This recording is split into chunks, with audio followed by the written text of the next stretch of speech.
আসসালামু আলাইকুম। আমাদের সবার ঘরে কম বেশি এরকম মাটির হাঁড়িগুলো থাকে। এটাকে ফেলে না দিয়ে এটা দিয়ে অনেক কিছুই বানানো যায়। এই হাঁড়িটা দিয়ে আজকে আমি একটা ফ্লাওয়ার ভাস বানাবো। এটাতে আমি টেক্সচার আর্ট করব, সেজন্য আমি কিছু টাইলস পট্টি নিয়ে নিলাম, দিয়ে দিলাম গ্লু, কিছু অ্যাক্রিলিক কালার আর কিছু পানি দিয়ে আমি এটাকে মিক্স করে একটা পেস্ট তৈরি করে নিলাম। এই পেস্টটা এত বেশি ঘনও হবে না এবং এত বেশি পাতলাও হবে না। পলিথিনের একটা ব্যাগের মধ্যে আমি পেস্টটা ঢুকিয়ে নিয়ে একটা কোণ বানিয়ে নিলাম। আমি আসলে এটাতে কি ডিজাইন করব আমার মাথায় আসছিল না, তো আমি নিজের মতো করে একটা ডিজাইন করে নিলাম। আমি এটাকে একটু ঘুরিয়ে ঘুরিয়ে গোল গোল করে একটা ডিজাইন করে দিলাম।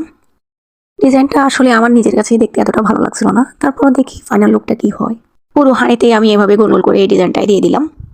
আসলে আমি যখন টেক্সচার আর্ট করতে বসি তখন আমার মাথায় কিছুই আসে না, আমি উল্টাপাল্টা হিজিবিজি একটা ডিজাইন দিয়ে বসে থাকি। হাঁড়িটার মুখের অংশ এভাবে এখানেও আমি ত্রিভুজ আকৃতি করে একটা ডিজাইন করে নিলাম।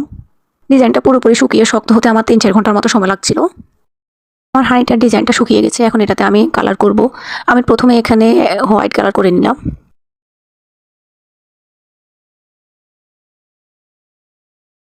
এবার পুরো হাঁড়িতে আমি হট পিঙ্ক কালার করে দিচ্ছি। আমি প্রথমে ব্রাশের সাহায্যে কালারটা করছিলাম, তারপর দেখলাম এটাতে সময় অনেক বেশি লাগে, তারপর আমি একটা স্পঞ্জের সাহায্যে পুরোটা কালার করে নিয়েছি। এবার গোল্ডেন কালার দিয়ে আমি উপরের ডিজাইনটার মধ্যে একটু একটু করে লাগিয়ে দিচ্ছি, যাতে উপরের ডিজাইনটা খুব সুন্দরভাবে ফুটে ওঠে। আর এটা পুরোপুরি কালার করার পর দেখতে অতটাও খারাপ লাগছিল না, মোটামুটি ভালোই লাগছিল।